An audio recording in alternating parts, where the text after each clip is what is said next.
Assalamualaikum warahmatullahi wabarakatuh. Saya Sari Pandini dari kelas PAI 2B. Untuk memenuhi salah satu tugas yang diberikan oleh Pak Ajam selaku dosen pengampu mata kuliah ICT Based Learning, di sini saya akan sedikit menjelaskan tentang manusia dan perannya di bumi. Manusia diciptakan oleh Allah dengan sangat sempurna dan sebaik-baiknya, yang dilengkapi dengan akal pikiran. Manusia adalah salah satu makhluk ciptaan Allah yang memiliki peranan penting dalam kehidupan. Manusia dilahirkan dalam keadaan yang suci. Yang dapat mengubah dan menentukan manusia menjadi manusia yang konkret adalah pendidikan. Ibnu Arabi menuliskan, hakikat manusia dengan mengatakan bahwa tak ada makhluk Allah yang lebih bagus daripada manusia, yang memiliki daya hidup berbicara, melihat, mendengar, berpikir, dan memutuskan.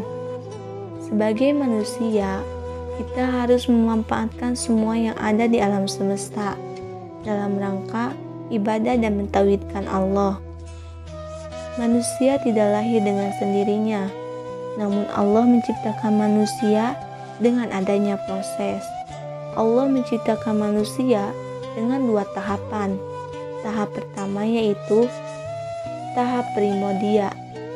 Tahap ini adalah pada saat penciptaan manusia pertama, yakni Nabi Adam, yang diciptakan dari altin atau tanah, yang dimana diambil dari beragam macam warna tanah.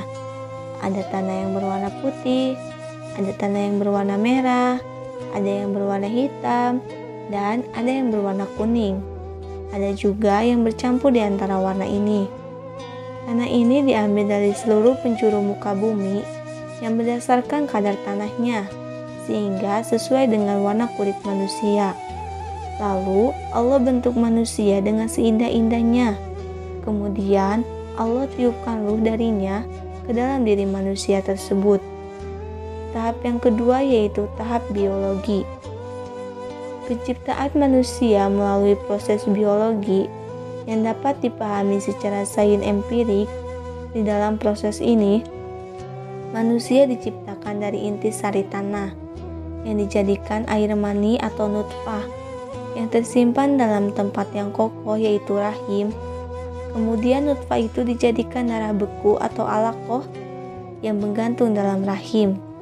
Darah beku tersebut kemudian dijadikannya segumpal daging atau mugha, dan kemudian dibalut dengan tulang belulang, lalu kepadanya ditiupkan ruh. Sebagai makhluk Allah, tentu manusia memiliki peran yang sangat penting di muka bumi ini. Peran manusia yang pertama yaitu manusia sebagai abid. Manusia sebagai abid artinya hamba Allah. Sebagai hamba Allah di muka bumi, memiliki tugas untuk mengabdi atau beribadah kepadanya. Musya Asy'ari mengatakan bahwa esensi abid adalah ketaatan, ketundukan, dan kepatuhan yang kesemuanya itu hanya layak diberikan kepada Tuhan. Ketundukan dan ketaatan pada kodrat alamiah senantiasa berlaku bagi manusia. Ia terikat oleh hukum-hukum Tuhan yang menjadi kodrat pada setiap ciptaannya. Manusia menjadi bagian dari setiap ciptaannya, dan ia bergantung pada sesamanya. Sebagai hamba Allah, manusia tidak bisa terlepas dari kekuasaannya, sebab manusia mempunyai fitrah atau potensi untuk beragama. Pengakuan manusia akan adanya Tuhan secara naluriah menurut Al-Quran disebabkan telah terjadinya dialog antara Allah dan roh manusia tatkala berada di alam arwah. Dijelaskan dalam Al-Quran surat Az-Zariyat ayat 56 tentang manusia sebagai abid. Wa ma khalaqatul jinna wal insa illa liya'budun. Dan aku tidak menciptakan jin dan manusia melainkan supaya mereka mengabdi kepadaku. Dalam ayat ini, Allah menegaskan bahwa tujuan diciptakannya jin dan manusia tidak lain adalah untuk beribadah kepadanya. Beribadah dalam arti menyembah, mengabdi, menghamba, tunduk, tata, dan patuh terhadap segala yang dikehendakinya. Ketundukan, ketaatan, dan kepatuhan dalam kerangka ibadah tersebut harus menyeluruh dan total, baik lahir maupun batin. Beribadah di sini yaitu seperti kita melaksanakan sholat, membantu orang lain, selalu melakukan hal yang baik dengan hati yang ikhlas, karena tujuan ibadah adalah untuk mencari ridho Allah. Pengenalan dan pengabdian yang dilakukan manusia kepada Tuhan pada mulanya mereka lakukan sesuai dengan keterbatasan akalnya. Allah tidak ingin manusia berada selalu dalam kesesatan.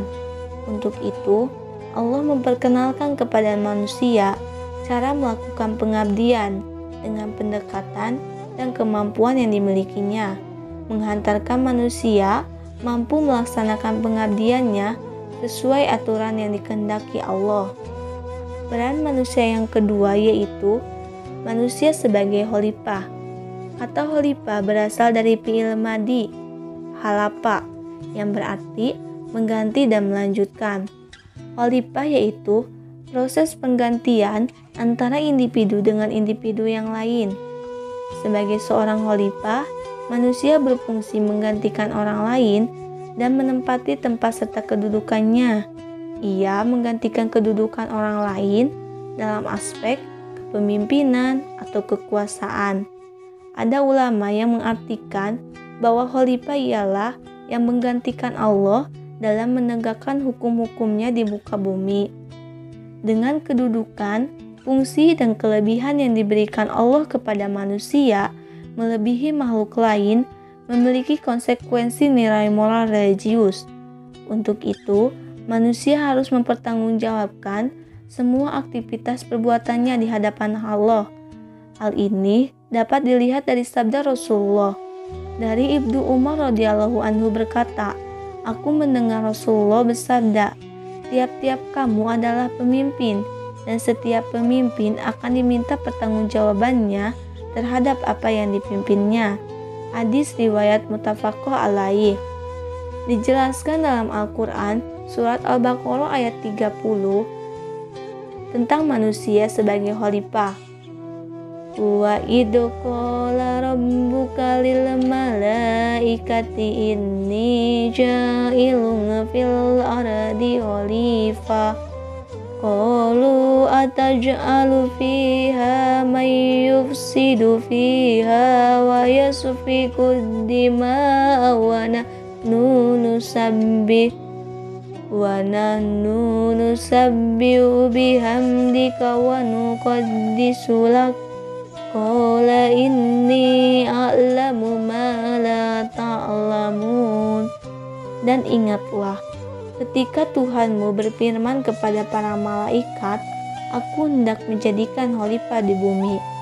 Mereka berkata, "Apakah engkau hendak menjadikan orang yang merusak dan menumpahkan darah di sana, sedangkan kami bertasbih memujimu dan menyucikan namamu?"